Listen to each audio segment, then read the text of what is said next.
அனைத்து டிஎன் விவசாய நண்பர்களுக்கு வணக்கம். இந்த கிளைமேட் அதாவது சம்மர் முடிஞ்சு ரெயின் சீசன் ஸ்டார்ட் ஆகிடுச்சு. இதில் வந்து பார்த்தீங்கன்னா விவசாயிகள் வந்து அதிகமாக பாதிப்பை ஏற்படுத்துகிற பூச்சி வந்து பார்த்தீங்கன்னா வெள்ளைப்பூச்சி. அதாவது காய்கறி பயிர்கள், தக்காளியாக இருக்கட்டும், அப்புறம் கொடிவகை பயிர்கள் வந்து பார்த்தீங்கன்னா பாவக்காய், புடலங்காய், பீக்கனங்காய், அப்புறமா வெண்டைக்காய் பயிர் இதெல்லாம் வந்து பார்த்தீங்கன்னா அதிக அளவில் வெள்ளைப்பூச்சி தாக்கம் ஏற்படும். இதனால் வந்து பார்த்தீங்கன்னா வைரஸ் நோய் வந்து ஈஸியாக பரவும். இதனால் வந்து பார்த்தீங்கன்னா செடி வந்து மழை டைம் ஆகுது, செடியோட மகசூல் வந்து 60% மேலே வந்து பாதிப்படையுது. இதெல்லாம் வந்து பார்த்தீங்கன்னா ஈஸியாக கண்ட்ரோல் பண்ணுற மாதிரி ஒரு 3 காம்பினேஷன் வந்து சொல்லி தர போகிறேன். இதில் வந்து பார்த்தீங்கன்னா உங்கள் ஏரியாவில் எந்த காம்பினேஷன் வந்து கிடைக்குதோ அந்த காம்பினேஷன் மருந்து வந்து வாங்கி யூஸ் பண்ணும்போது நீங்கள் வந்து பார்த்தீங்கன்னா ஈஸியாக வந்து அந்த வெள்ளைப்பூச்சி தாக்கத்தை வந்து கண்ட்ரோல் பண்ணிடலாம். அதில் ஃபஸ்ட்டு வரக்கூடிய காம்பினேஷன் வந்து பார்த்தீங்கன்னா நம்மளோட டாடா கம்பெனியில் வரக்கூடிய கிளாஸ்டோ.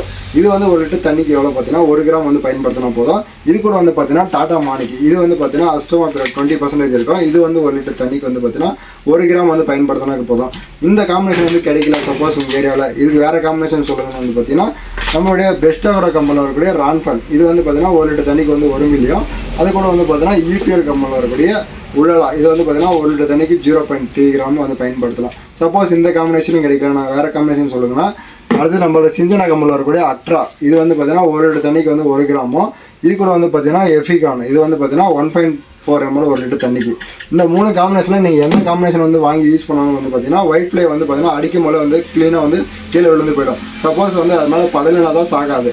அதனால் வந்து பார்த்தீங்கன்னா நம்ம பேட்டரி பம்பில் வந்து அடிக்கணும். ஈஸியாக வந்து எல்லா பக்கமும் கவர் பண்ணி அடிச்சிங்கன்னா ஒயிட் ஃப்ளை வந்து பார்த்தீங்கன்னா 98% வந்து கண்ட்ரோல் ஆகிடும். இதனால் வந்து பார்த்தீங்கன்னா நம்ம மகசூல் வந்து அதிகப்படுத்திக்கலாம். இப்போ சொல்லி தர அந்த 3 காம்பினேஷன் வந்து பார்த்தீங்கன்னா உங்கள் ஏரியாவில் எந்த காம்பினேஷன் கிடைக்குது அந்த காம்பினேஷன் வந்து யூஸ் பண்ணலாம். இது வந்து இப்போ ரிசல்ட் ரைஸ் வந்து பார்த்தீங்கன்னா 100% நல்லாவே இருக்கும்.